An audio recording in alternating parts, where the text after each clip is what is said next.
And so dharma is a very interesting topic.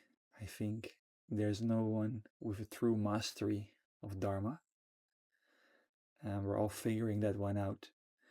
It is often translated. You will find it, for example, back in famous texts like the Bhagavad Gita. It is often translated as something like duty or purpose, maybe. But it can also be understood maybe in the direction of cosmic order or cosmic law, or living by deeper spiritual laws that govern this universe. In the same way that we respect gravity, because gravity makes things fall down and we know how to work with that. And there are also kind of spiritual laws that we can live by or be in misalignment with. So many good spiritual texts and scriptures are trying to help us to align ourselves with the laws of the cosmos or the laws of nature. And so one really beautiful and extremely famous text that I think can explain us with its core principles a lot about how we can discover our own dharma, our own purpose. This text is the Bhagavad Gita. So most people have probably heard about this, the Bhagavad Gita. And it might be the most revered text in India, still to this day. It's very, very old, thousands of years old.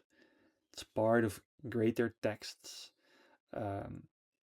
but this is a specific part of one text, and it is full of kind of explanations about how this cosmic alignment can be found. And it's done through the story of a warrior that finds out it has to engage in battle, even though he doesn't want it. But he finds out that he has no choice but to do that. And so he's in a complete kind of trap of trying to find the morality, trying to find the right choices in how to fight this fight. And he has a conversation with, in this text, Krishna. And Krishna represents the universe. So he does have the good fortune to be able to be in direct communication with life, which we all might want sometimes. That we could ask life, what am I supposed to do, right? Because it's very confusing sometimes. What is the next step? What do I what do I allow to lead me? What drives my choices?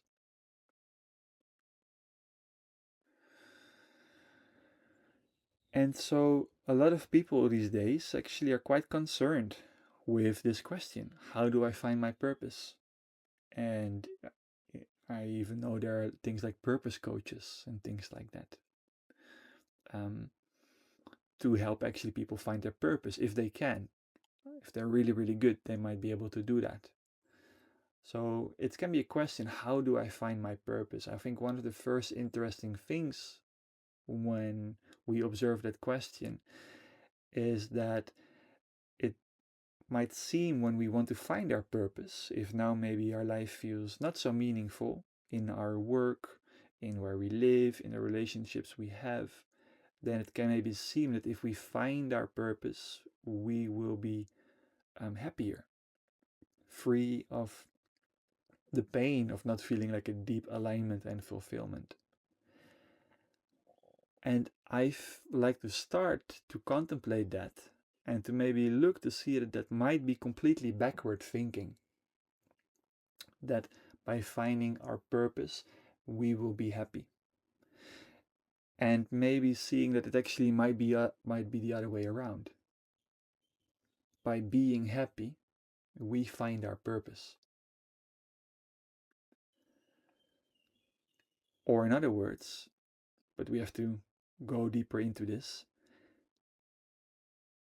following your bliss, is the way to find your purpose. But this is a dangerous thing to say, because if we say follow our bliss, I mean, what do we follow then? Because we could also take MDMA, the music festival, and maybe consider that to be bliss, right? So following our bliss, I would like to see that with you in a different way.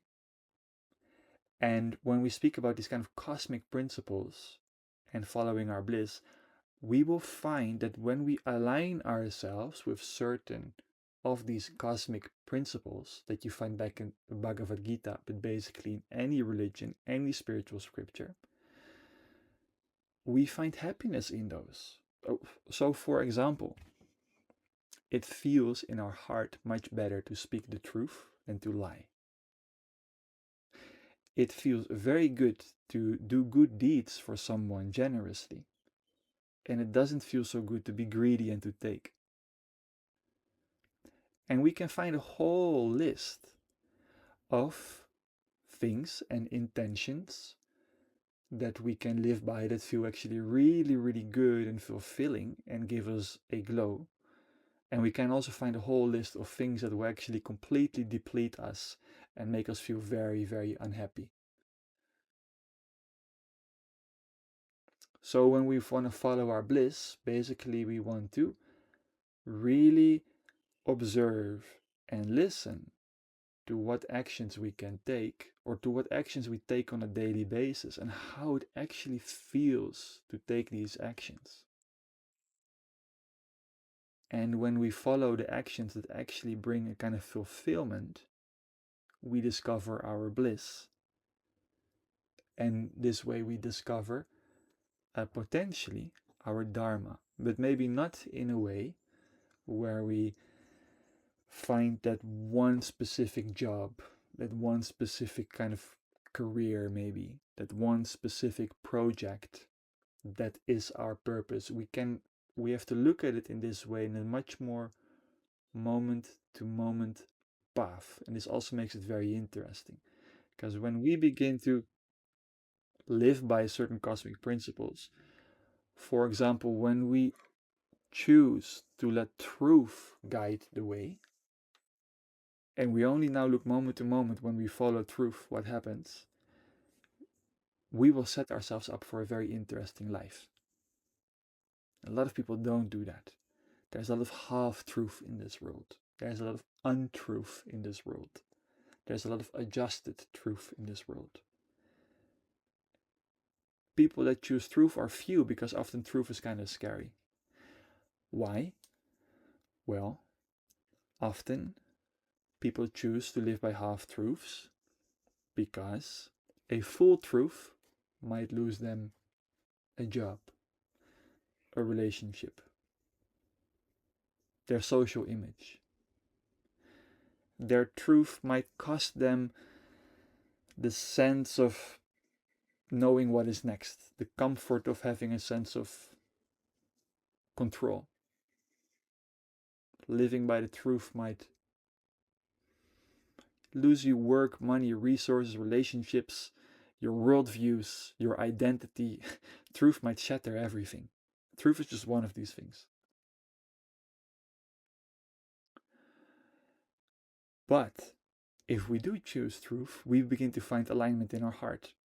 Oftentimes we have to let go of quite a few things when we begin to choose truth. It starts to reorient our life quite strongly. But our heart becomes full.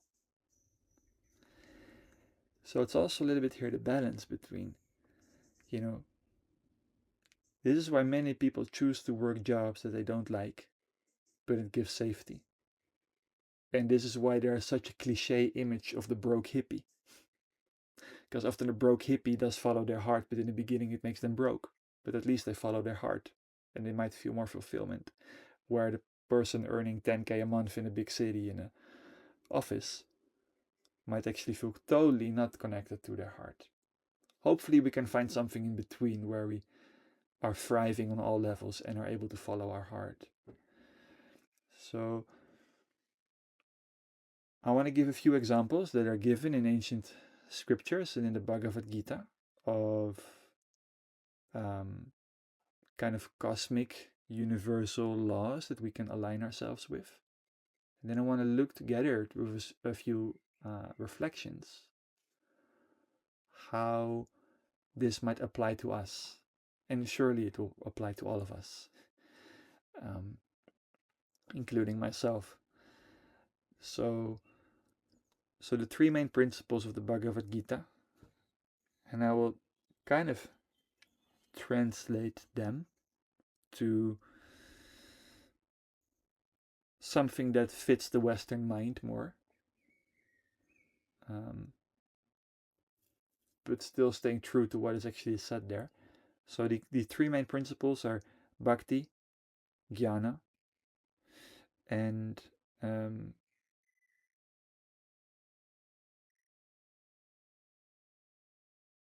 karma. So bhakti is often understood as devotion, and how this is understood in the Bhagavad Gita is it can be devotion to a deity. Now this I want to translate more to our Western and maybe more worldly understanding, something that we can understand beyond any form of religion. Because the Hindu deities, they describe aspects of reality. So the first principle can be devotion or a deep love to certain aspects of reality, which can be the beauty that you can find in the garden when you make a nice garden. You can devote yourself to such a thing. It can be a meditation practice. It can be care for another person. These are all kinds of things that you can put a lot of love and devotion into. So the Bhagavad Gita invites us into living with a lot of love and devotion on a moment to moment basis in everything we do. Everything we do right now, the way we are sitting here. Am I sitting here with devotion and love for this moment, or am I here half? This is one of the principles that we can work with and constantly orient ourselves with. The second one, karma. Karma also means action, but in the Bhagavad Gita, it is explained as selfless action, where we do our work, where we do our duty, without focusing on what we get back for it. So we just give to give. It's a true generosity. And we focus on the activity of the work with presence. And we forget about what it might give us later. A very powerful thing, very powerful meditation. And the third principle is jnana, which we can understand as know yourself, self-knowledge, understanding your true essence of consciousness that we speak about here when we meditate on the I am.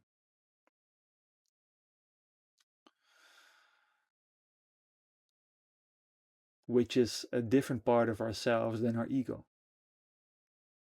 So this is then maybe to align with the higher self and not the small self, not the ego self, right? Which is also a moment to moment choice. If we pay attention, there's constantly the little devil on our shoulder, seducing us, tempting us, and there's constantly also a deeper truth that we can follow. So I would like to reflect together on a few questions, because this is theory, but it's actually very practical in our lives. And so if you have a journal and a pen, this would be a good moment to grab that and to together reflect on a few of these questions.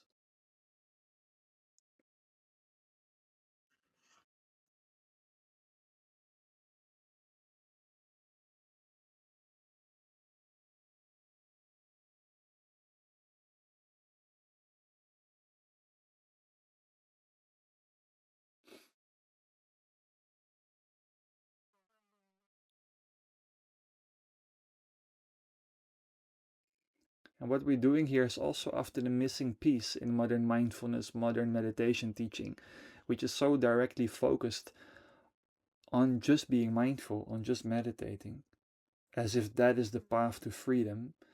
And clearly it is not. Clearly it is the path to freedom is found in our everyday action. And that is what the Bhagavad Gita so powerfully speaks into. As well, the you know the morals and ethics of yoga, of Buddhism, of Christianity, all of them. So the first question, it's a simple one, but perhaps many of us can write quite a few sentences on this. What am I doing, continuing in my life that does not feel completely truthful? What am I doing in my life that does not feel completely truthful? What are half truths I'm living, for example? And keeping in mind the examples I gave earlier, because often we don't live the full truth, we don't say things how they are, we hide certain things from others and from ourselves to avoid responsibility, losing of identity, fear of rejection, fear of the unknown, fear of losing work, money, resources, preserving relationships. These are all reasons why we live in half truths and untruths, and maybe even lies. So, with a kind self honesty, what am I currently doing that is not fully truthful out of one of these fears? Hopefully, answering that with self compassion if anything comes out of that. This is not to judge ourselves.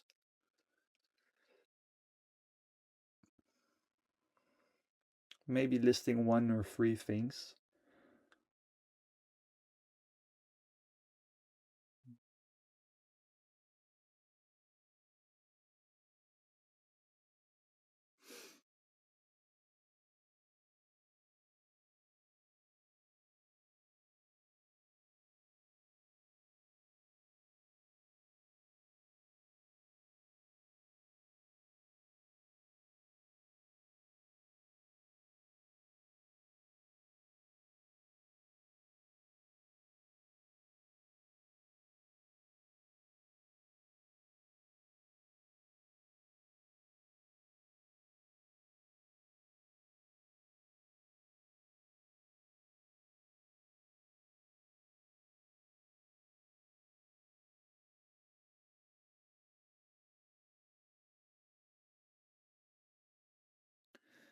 So these are the more difficult questions. I have another few of the more difficult ones, which is usually where the juice is at. I also have more positive ones. But this is a bit of shadow work that we are doing here. We're looking under the surface inside ourselves. So, second question. What are my current greatest challenges and battles in life? What are my current greatest challenges and battles in life? Let's list 1 to maybe 3 of these as well.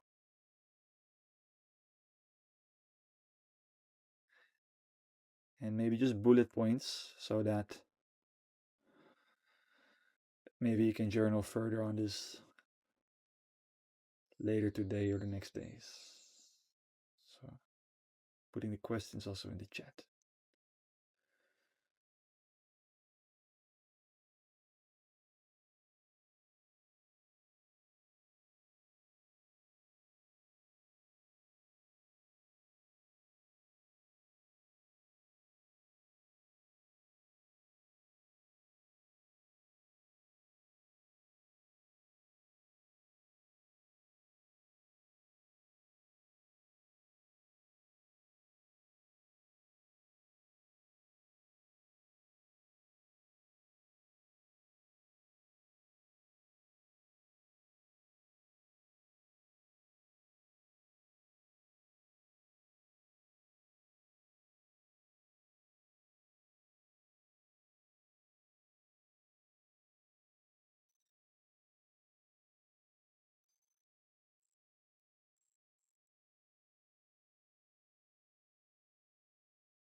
question number 3.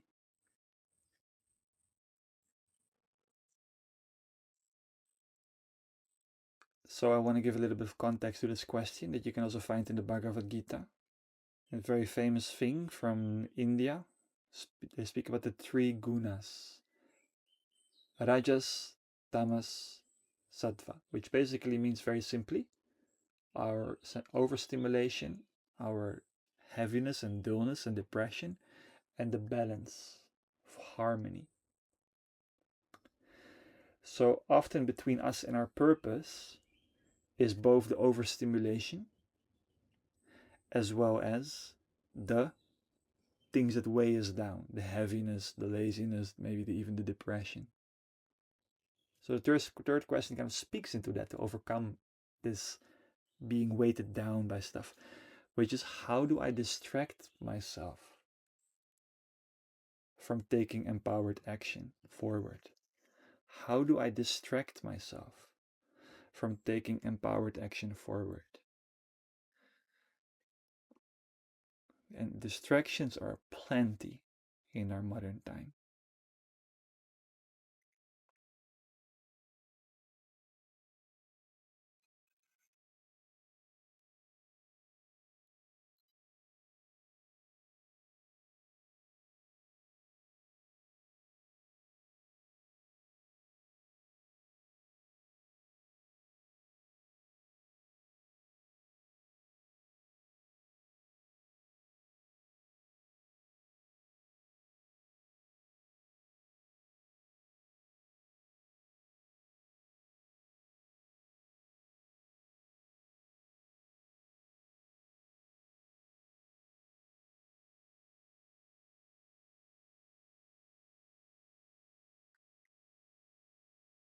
And of course, behind distraction, there's also something usually we are avoiding.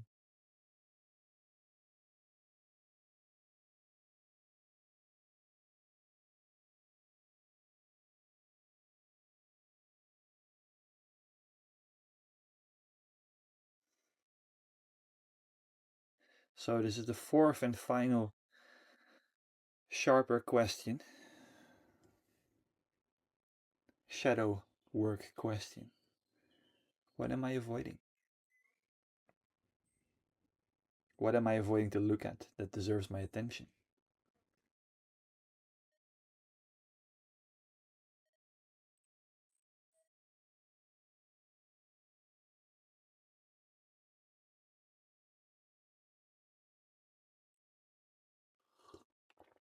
Also, it is very important to understand that a lot of these things that we do are very unconscious. So it might actually not be possible to immediately know all the answers to these last 4 questions. It's very innocent that we do all of this. It all comes from a kind of unconsciousness. It all comes from a kind of not seeing ourselves fully.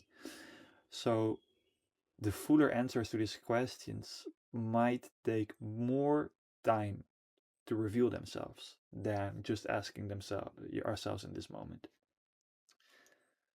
That's also very good to understand.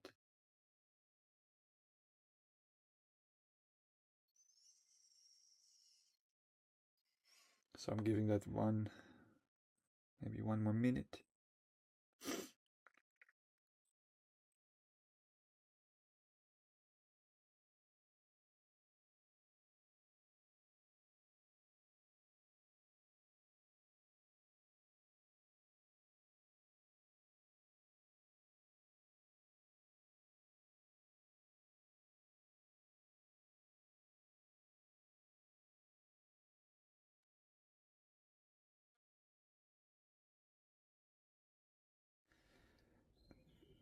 Now, in some circles, there's a lot of emphasis on shadow work, what we are doing here, going into the dirt. And you don't find so often people that ask us to reflect on what we do really well. In Buddhism, this is a huge theme. The Buddha emphasized this a lot. Reflect on what you do good. Not to be self indulgent, but to gain insight. And so, when finding our dharma, our purpose, it is really important to become aware of the good things we do, how they make us feel, and that we have done them so that we can learn how to do more of those. Because it genuinely feels good. We are beginning to find some of the answers to our life in those deeds. So, the next question: what good deeds have I done in my life, or am I already doing? What good things that fulfill me have I ever done, or am I already doing?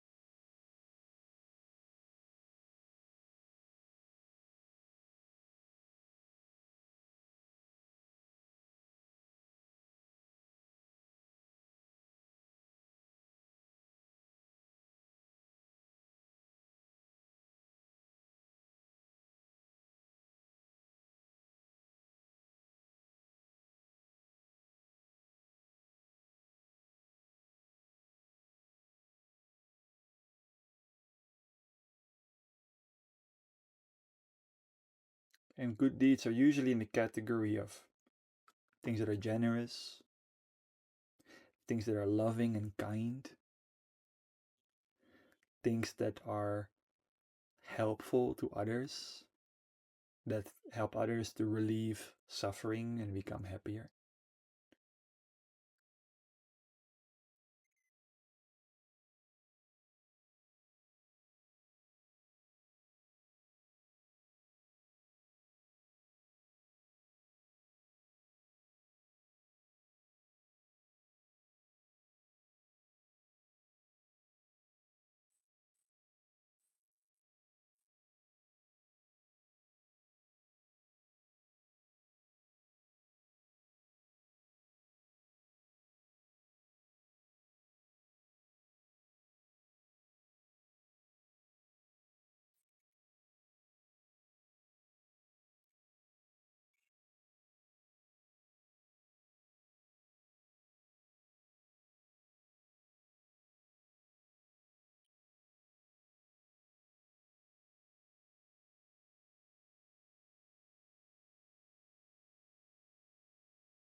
So the next question is a long one. Put it in the chat. But it's to think of ourselves if we were um, in a more elevated state. It's always the next level to all of us. This is also something that is done in, for example, the tradition of Tibet. I'm speaking about many traditions here. There's so many interesting things in there. In Tibetan Buddhism, they often contemplate to be the Buddha, for example, or to be their teacher. To contemplate what it would be like to be all the qualities that they aspire to have, as if it is already here. Sounds maybe also a bit like modern law of attraction teachings. So, the question is, what would I do if I had limitless energy, if I were fearless, untroubled by a voice in my head, if I were undistracted, and if my time wasn't consumed by meaningless duties? Then what would I do with my life? And we're finishing up after this question, by the way. Can I even imagine what I might spend my time on? Right?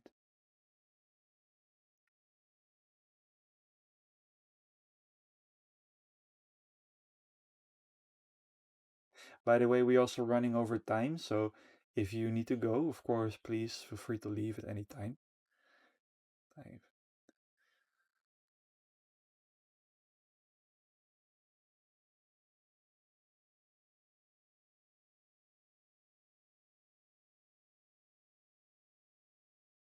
So, who would I be if I had superpowers?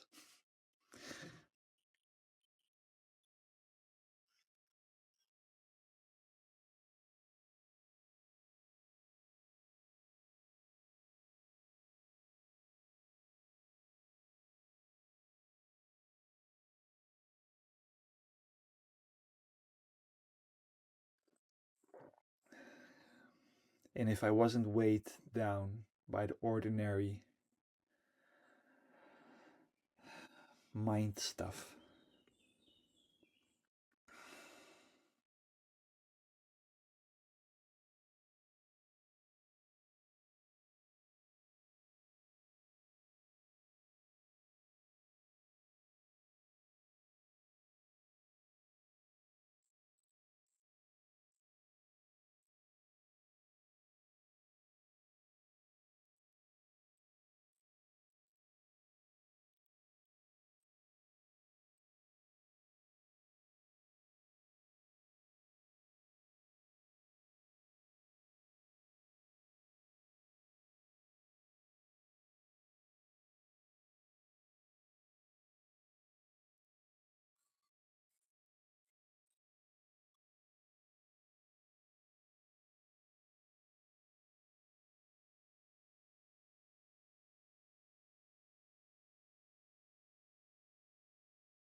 So, slowly finishing up. I'm asking big questions here, huge life questions. So, hopefully, we don't feel pressured to have all the answers right now. Next question is also kind of big in that sense. What, how to phrase it? What do I what do I really love to do with my life? What do I love to do? What do I love to do? What do I love to spend my time on? What do I love to do with my life?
Final question.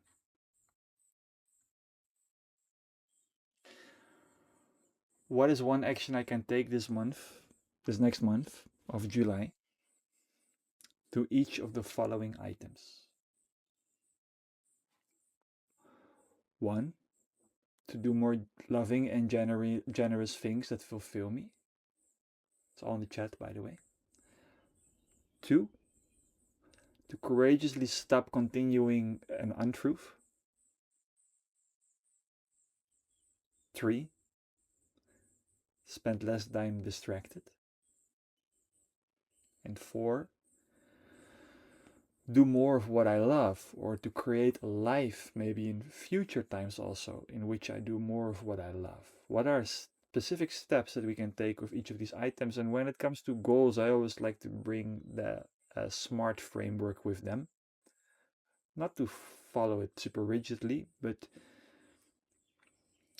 to make it things more specific. So it's also written down there. SMART goal, SMART intention is specific, measurable, achievable, relevant, and time bound.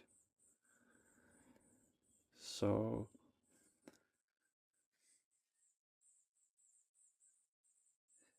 when someone sets a goal, I want to be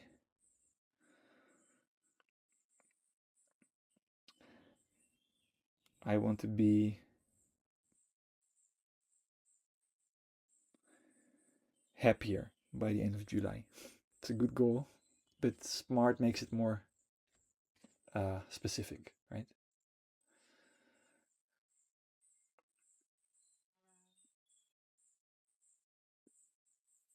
Doesn't mean that we have to write down, I want to be 20% happier by July 15. We don't need to become scientific, but you all get the point, I'm sure.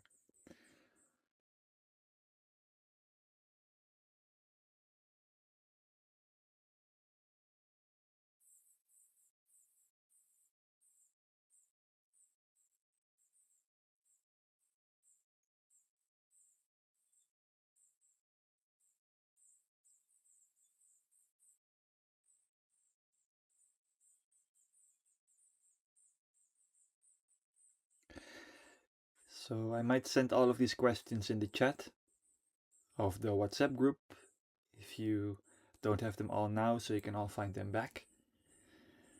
And yeah, I hope this session was helpful to you. I want to thank Julia for giving the topic for today. And I always really encourage you to give topics. You know, my experience for these sessions is when I start trying to think of topics, I'm really thinking, what shall I speak about?